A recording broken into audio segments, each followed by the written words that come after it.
Lalu banyak kedengaran, tapi entah kenapa banyak yang udah divaksin ternyata kena juga. Dokter spesialis yang tiap bulan mengontrol kesehatan saya, internis, udah divaksin. Sekarang di ICU. Udah 3 minggu lagi. Berat sekali kan. Dan hari ini Pak Saleh Husin, bekas Menteri Perindustrian kita, mengumumkan dirinya positif COVID-19. Padahal udah 2 kali vaksin. Jadi kalau begitu halnya, buat apa jadinya kalau kita divaksin? Dan kemudian ada lagi polemik tentang vaksinnya Pak Terawan, vaksin Nusantara. BP POM melarang uji klinis dilanjutkan. Bahkan dengan tahap kedua pun dilarang karena katanya metodologinya nggak benar. Bahan-bahannya juga nggak ada Nusantaranya karena bahannya dari Amerika. Dan tenaga ahlinya juga dari Amerika, kata POM. Lah, kemudian metodologi segala hipotesanya diragukan oleh BP POM dan karena itu dilarang. Tapi yang pro berduyun-duyun jadi sukarelawan untuk dicoba dengan vaksin tersebut. Karena itu Ibu, saya ingin dapat penjelasan dari Ibu sore ini. Apa jalan yang sebaiknya ditempuh oleh rakyat kalau begini cerita? Ya sudah bingung begini Pak ya. Bingung, orang bingung Bu. Karena kalau lihat berita di luar negeri, Johnson kemarin juga dibilang bermasalah. Dan dilarang juga di Eropa. AstraZeneca di stop. AstraZeneca di stop. Dan kemudian Pfizer juga katanya ada masalah. Ada masalah juga. Ya malah bekas direktur utamanya juga statement bahwa statementnya kurang baik banget untuk Pfizer-nya tadi.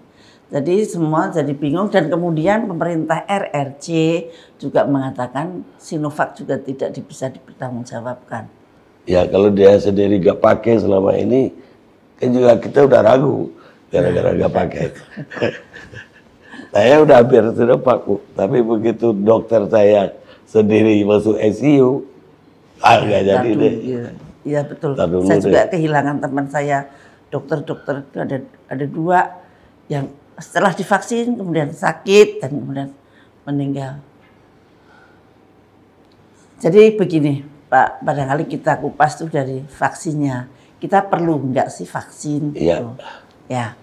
Sebetulnya dalam sejarah tidak ada yang mengatakan bahwa pandemik itu bisa dihentikan dengan vaksin.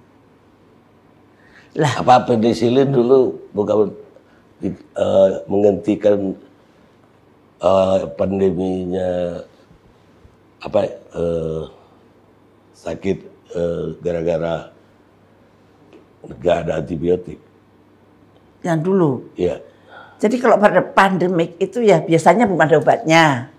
Nah seharusnya obat itulah yang dikejar bukan vaksin. Karena vaksin itu bisa dibuat kalau virusnya sudah stabil.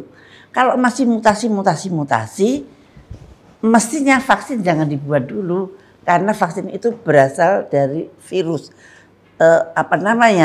Sumber utama itu dari virus. Apakah itu virus keseluruhan yang di-inactivated ataukah virus yang hanya bagian kecil kayak AstraZeneca itu hanya DNA-nya.